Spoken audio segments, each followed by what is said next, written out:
Hello बच्चों, welcome back. मैं हूं डॉक्टर अनुपमा और आज की वीडियो में हम लोग पढ़ने वाले हैं मैकेनिज्म ऑफ विजन।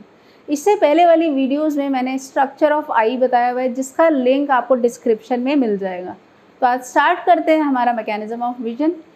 तो बच्चों, ये जो विजन होती है हमारी कैसे होती है, क्या होती है, उससे पहले हम पढ़ते हैं इमेज कैसी फॉर्म होती है। तो आपको पता है हमारी इमेज कहाँ पे फॉर्म होती है? रेटिना पे होती है। अब ये जो इमेज बनी ये कैसी होती है? Image formed is small, real and inverted. तो बच्चों सबसे पहले ध्यान रखना है स्मॉल। ऑब्वियसली जो एक्चुअल साइज है उतना हमें नहीं दिख रहा है, आई में कैसे दिख सकता है, उतनी इमेज तो बन ही नहीं सकती। रियल होती है और इन्वर्टेड मतलब उल्टी। तो अगर इस हिसाब से हम देखें तो हम तो एक दूसरे को उल्टा दिखना चाहिए, मेरे पैर ऊपर सर नीचे ऐसा दिखना चाहिए, पर ऐसा नहीं दिख रहा है। वो क्यों नहीं दिख रहा, ये हम आगे पढ़ने वाले हैं। सो आपको ध्यान रखना है बच्चों, हमारी जो इमेज फॉर्म होती है वो कैसी होती है रेटिना पे? Small, real and inverted. अब देखते हैं बच्चों कैसे हमारा विजन फॉर्म हो रहा है, क्या क्या प्रोसेस है उसमें। तो सबसे पहले हम देखते हैं जो ऑब्जेक्ट है वहाँ से लाइट रेज एमिट होके कहाँ पहुँचती हैं? कॉर्निया पे। कॉर्निया पे पहुँची बच्चों। कॉर्निया में सबसे ज़्यादा रिफ्रैक्शन होता है, समझ लो अराउंड 75% जो रिफ्रैक्शन है वो हमारा किससे हो रहा है? कॉर्निया से ही हो रहा है। वहाँ से होने के बाद थोड़ा बहुत रिफ्रैक्शन हम देखते हैं एक्वस ह्यूमर में भी हो रहा है। अब ये जो लाइट रेज है हमारा अंदर एंटर करेंगी, और एंटर करने के लिए जो हमारे पास है जो ओपनिंग है उसको क्या बोलते हैं बच्चों? उसको हम बोलते हैं प्यूपिल। तो बच्चों आपने माइक्रोस्कोप में भी देखा हो, कैमरा में भी देखा हो, एक डायफ्राम होता है जिसको हम चेक करते हैं। तो देखते हैं अगर उसकी ओपनिंग ज़्यादा है तो ज़्यादा लाइट आएगी, अगर उसकी ओपनिंग छोटी है तो लाइट की एंट्री कैसी होगी? बहुत कम होगी। तो इसी तरीके से हम देखेंगे बच्चों जो प्यूपिल है it act as diaphragm and regulates amount of light entering into eyes.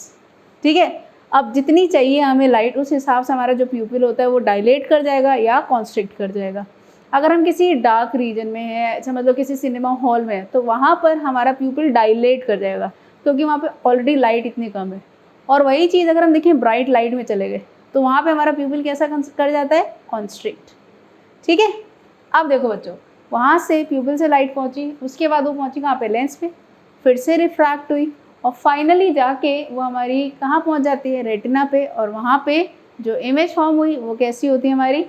Small, real and inverted. अब ये तो था सारा फिजिकल पार्ट, कहानी यहीं पे ख़त्म नहीं होती है। अब होगा केमिकल चेंजेस। वो केमिकल चेंजेस में बच्चों हम क्या देखते हैं? सबसे पहले क्या होता है रेटिना में? मैंने बताया था कि सबसे पहले जो लाइट रेज है वो किसको स्ट्राइक करती हैं? ऐसे कौन से सेल हैं जो लाइट को रिसीव करते हैं? उन सेल्स को क्या बोलते हैं बच्चों? Photo receptor cells. सो वही चीज़ मैंने यहाँ पे लिखा है कि जो लाइट रेज है वो रेटिना में पहुँचते हैं और वहाँ पे ये डिसोसिएशन करा रहे हैं रेटिनल एंड ऑप्सिन का। और ये रेटिनल ऑप्सिन कहाँ पाए जाते हैं? हमारे फोटो रिसेप्टर सेल्स में। आगे बढ़ते हैं बच्चों।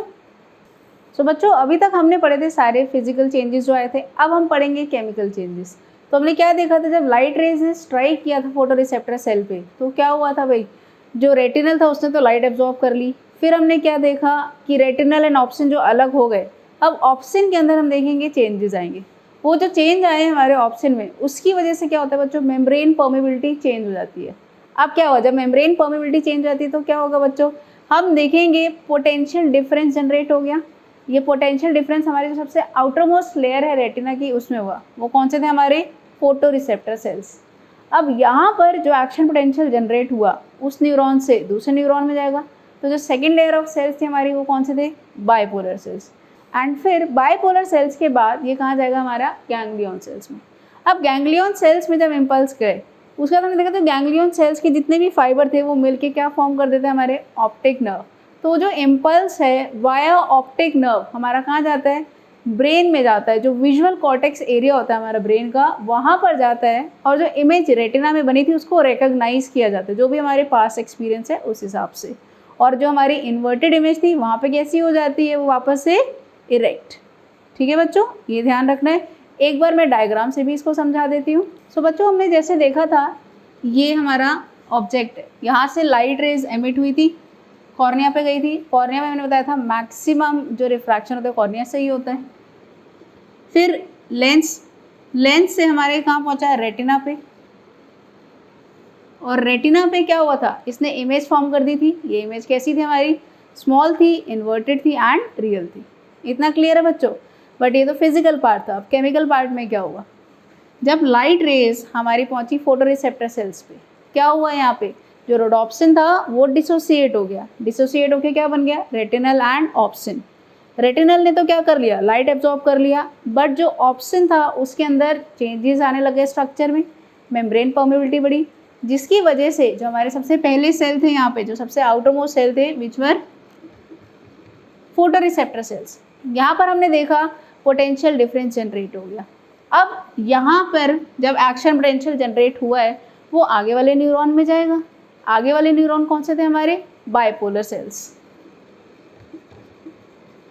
बाइपोलर सेल्स से होता हुआ अब ये जो दूसरे न्यूरॉन है उनमें जाएगा, जो थर्ड लेयर है हमारी रेटिना की, विच इज गैंग्लियन सेल्स। और हमें पता है गैंग्लियन सेल से जितने भी फाइबर निकल रहे हैं वो इस ब्लाइंड स्पॉट से बाहर निकलते हैं in form of optic nerve. तो जो भी यहाँ पे इम्पल्स जनरेट हुआ था वो गैंग्लियन सेल से होता है, वो ऑप्टिक नर्व के थ्रू जाता है और ये पहुँच जाता है हमारे ब्रेन के विजुअल कॉर्टेक्स एरिया में। ठीक है, ब्रेन के विजुअल कॉर्टेक्स एरिया में पहुँचा। अब वो जो इमेज बनी थी रेटिना पे, जो कैसी थी हमारी, स्मॉल थी और इन्वर्टेड थी, वो वापस इसकी ओरिजिनल जो साइज़ है उसमें आ जाएगी और इरेक्ट हो जाएगी।